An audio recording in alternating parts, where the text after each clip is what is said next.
Good evening. I'm Thevaki Samba Moorty and my fellow friend is Hidayah Muhammad.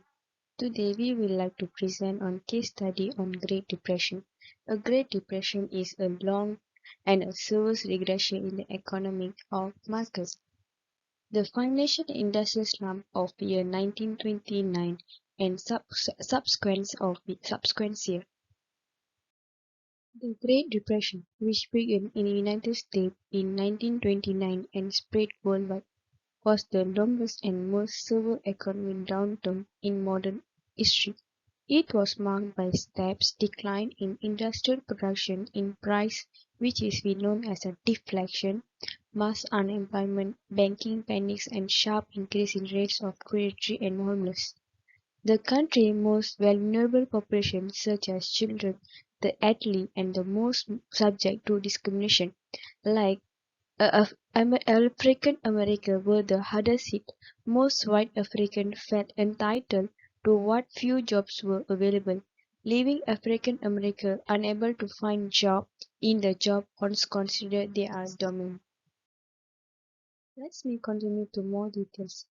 The depth and the timing of Great Depression varied gently from country to country. There was a long and severe depression in the United States and Europe, but it wasn't as bad in Japan and Latin America.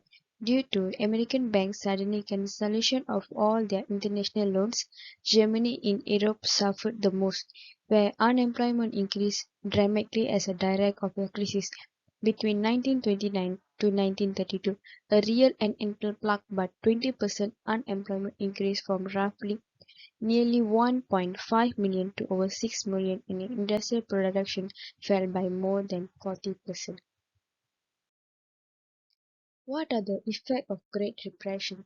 9 principal effects of Great Depression. First of all, an economic and gross domestic products, politics, social, unemployment, banking, stock market, trade, deflation, and long-term impact. The causes that Great Depression.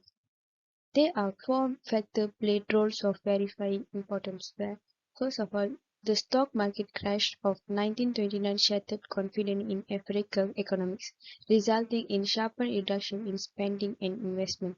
Second, banking panics in early 1930 caused many banks to fail, decreasing the pool of money available for loan. Third, the gold standard requires foreign central banks to raise interest rates to contract trade imbalance with the United States, repressing spending and invest in those countries. The Smooth Haven Tariff Act 1930 imposed step tariff on many industrial and agriculture goods, inviting a related measures that unlimited reduced output causes global trade to contract. My name is Nurul Binti Nordin, and for my part, I will explain about policy implemented by Germany and assessment by the scholar. After recovering from the significant issues of the early 1920s, the German economy was in rather good shape in the middle and late of 1920. However, the economic crash when Germany was attacked by the full force of the worldwide Great Depression in summer of 1930. Hitler gained power in late January 1923, and the recovery began shortly after. The German economy recovered pretty fast under Hitler. The Nazis saw economics as the foundation for their long-term ideological objective. The Nazis entered politics in 1933 with a list of objectives they hoped to achieve through economic but no clear strategy for doing so.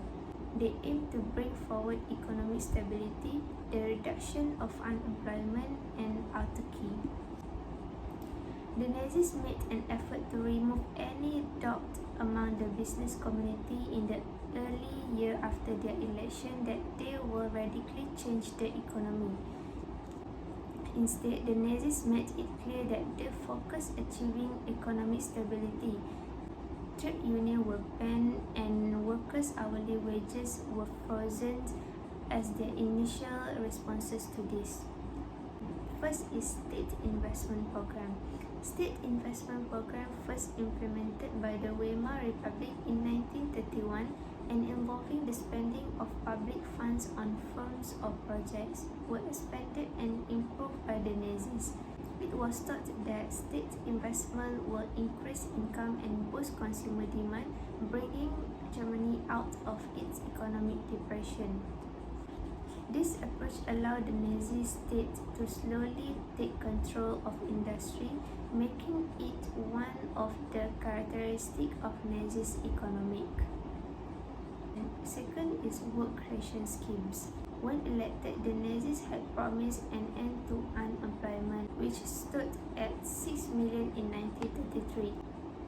To do this, they heavily invested in projects that will require large amounts of labor, such as the construction of school, hospital, and road. One of the most famous of this project was the construction of the Autobahn system, which created work for over 80,000 men. These work creation schemes were largely successful in reducing the number of unemployment, although they were not the only factor contributing to the reduction. And the third one is autarky. Scott set out his plan to achieve economic stability in September 1934. This plan promoted autarky. Autarky is the concept of economic independence and removing dependence on foreign investment, import, and trade. It means being able to produce all that you need within your own country. The idea that was that by achieving economic independence, Japan will be less exposed to fluctuation in the world's economic situation and more able to sustain a long war. Part 4 is assessment by scholar. A number of researchers have attempted to analyze the state of fiscal policy under the Nazis and its roles in the recovery. Many of these explanations have pointed to specific government spending program and simply assumed this lead to an expansionary fiscal policy. A recent key factor that has been advanced by OVERY is government action that were designed to stimulate automobile production and road building. OVERY study is typical of many of these types in that the German recovery is seen as being due to some spark rather than to generally expansionary macroeconomic policies. Many scholars have examined Germany's budget to identify its fiscal policy. Klein is the first one attempted to this initially. His findings shows that the government spending and tax receipt both rose quickly. Klein believes that the Nazis did not practice large-scale deficit spending, so it could not have caused the recovery. According to him, the recovery was driven to rapidly increasing public expenditures, which increased output and employment. Klein's claim is thoughtful economically. Equal increases in government expenditure and taxes will have opposite effect on aggregate demand. Equal increases in spending and taxation may be subject to a unity multiplier, although this was unlikely in 1930s Germany. Two recent attempts have been made at explaining the recovery through examining the state of fiscal policy. OVERY investigated the four usual components of aggregate demand. He emphasized that the Nazis kept the growth rate of consumption low, a policy accomplished by keeping tax rates relatively high and by other means. Furthermore, export had little chance of being increased in the worldwide protectionist environment. In more traditional environment terms, the Nazis follow an expansionary fiscal policy by increasing government spending but not changing tax rate. Ruby concluded the decline in U.S. economy was a factor that pulled down most other countries at the first. Then initial weakness or strength in each country made conditions worse or better.